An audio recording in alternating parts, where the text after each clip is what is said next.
कि इसमें सिर्फ मैं ही मैं हूँ।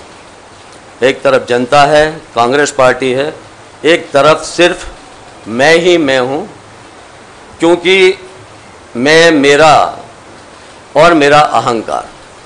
न तो इनको कोई देश से वास्ता है, न अपने दल से वास्ता है, न अपने दल के नेताओं से वास्ता है। मैं समझता हूँ कि ये जो घोषणा पत्र है ये झूठ बनाम न्याय है, और मैं समझता हूँ कि ये सिर्फ और सिर्फ झूठ का गुब्बारा है।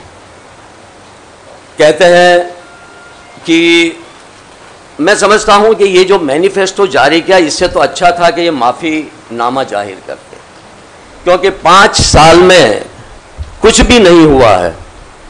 और हमेशा उनका जो मैनिफेस्टो होता है, घोषणा पत्र होता है, वो तो साइड पे रह जाता है।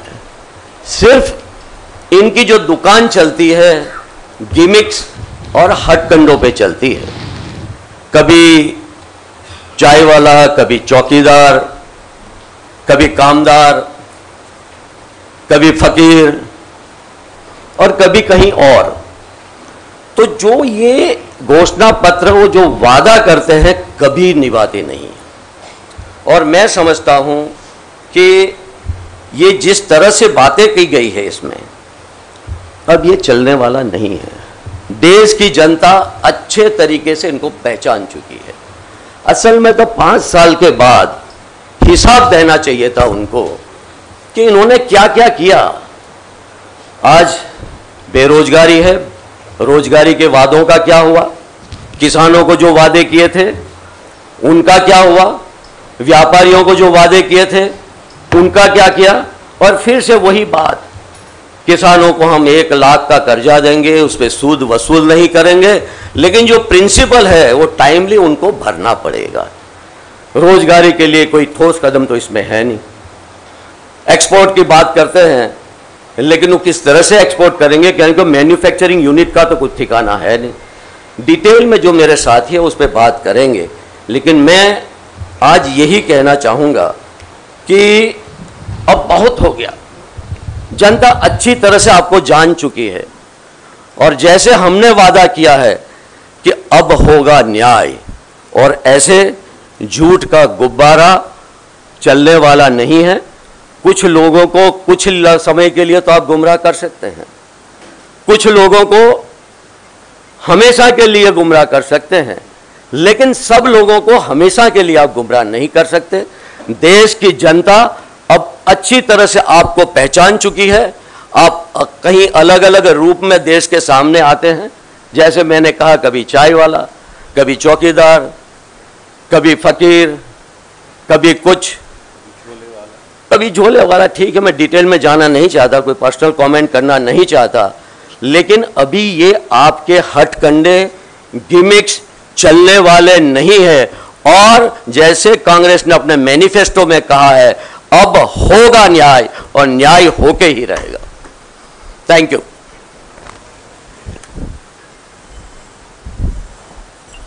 हमारे वरिष्ठ नेता आदरणीय अहमद पटेल जी का उनके ओपनिंग रिमार्क्स के लिए बहुत बहुत शुक्रिया।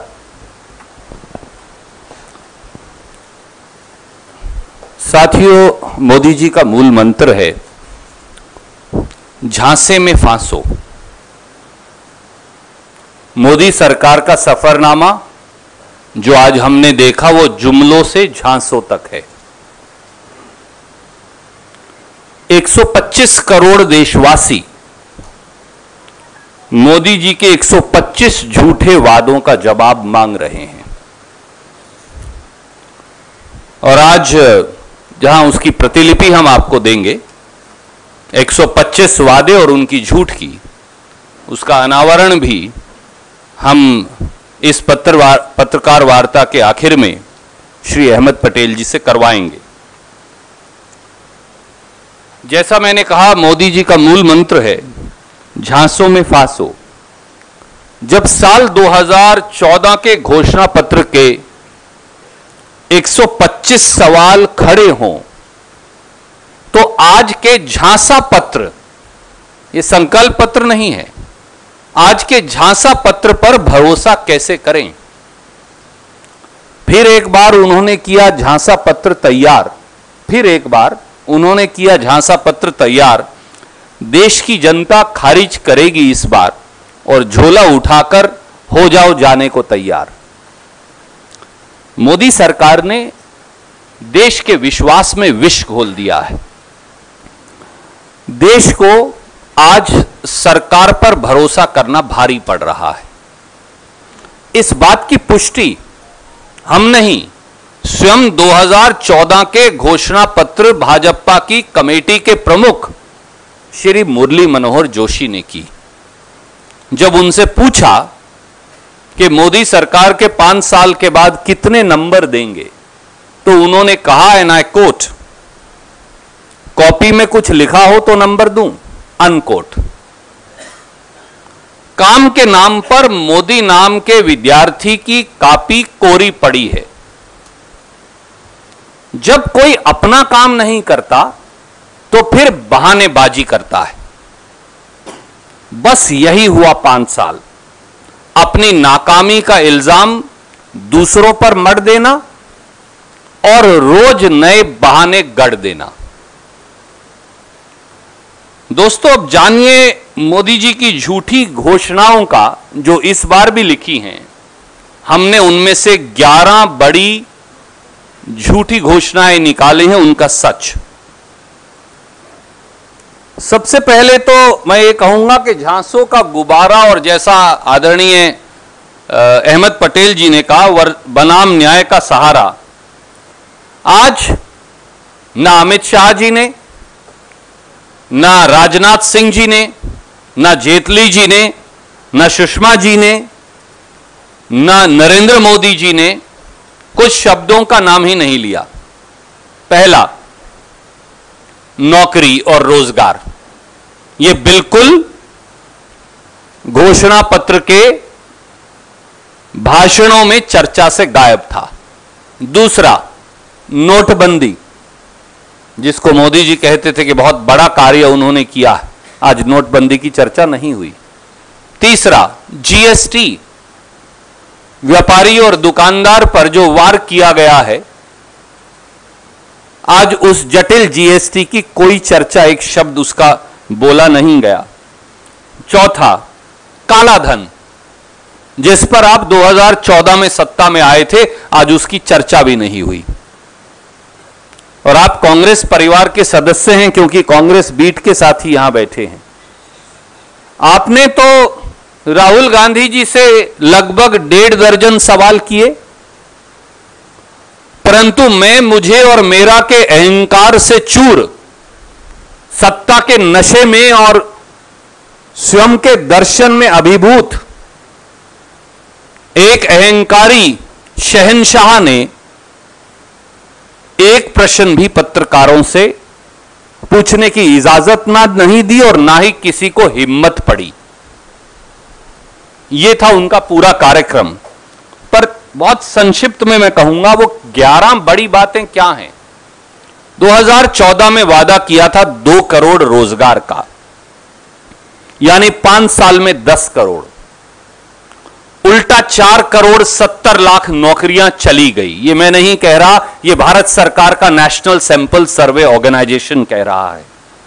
बेरोजगारी की दर 45 साल में सबसे अधिक है, 6.1%।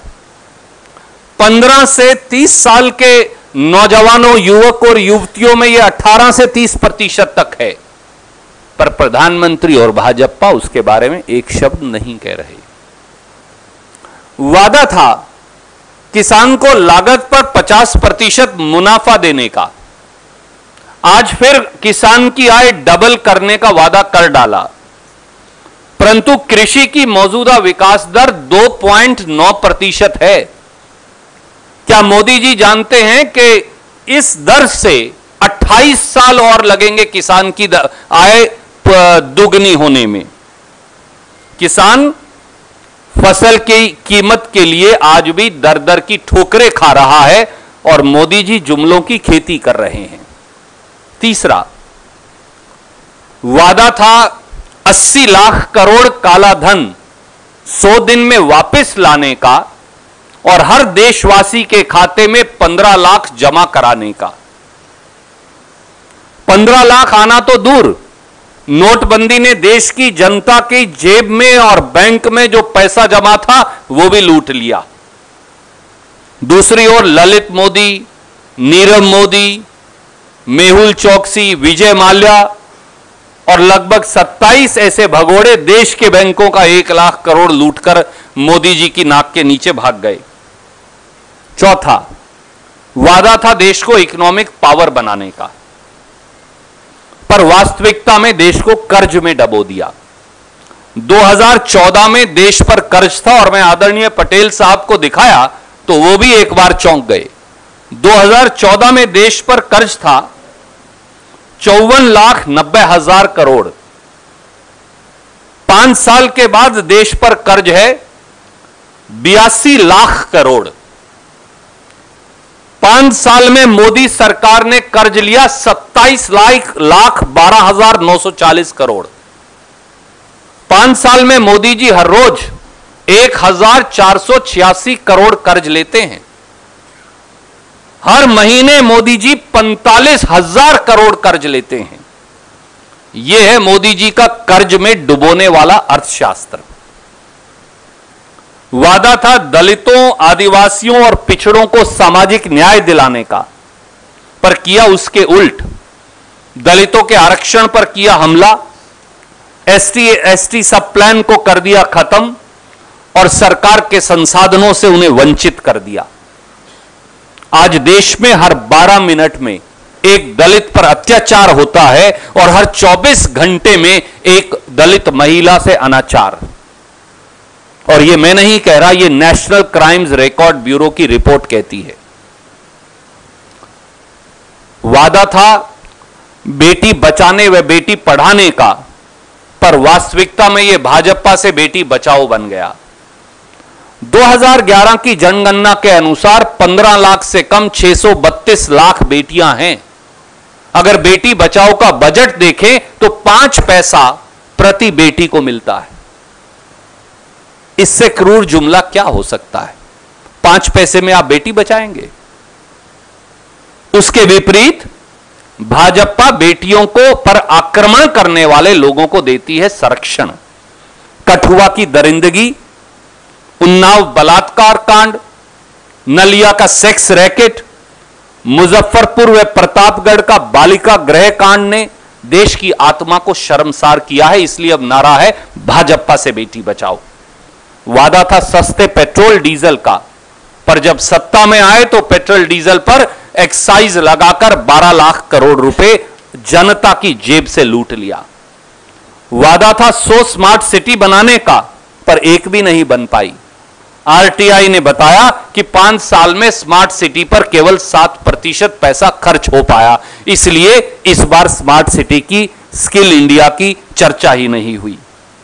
वादा था सेना की मजबूती का, पर सेना के शौर्य का राजनीतिक इस्तेमाल तो खूब किया, परंतु भारतीय सेना और सैनिक दोनों ही मोदी जी के अत्याचार और अनदेखी का शिकार बन गए।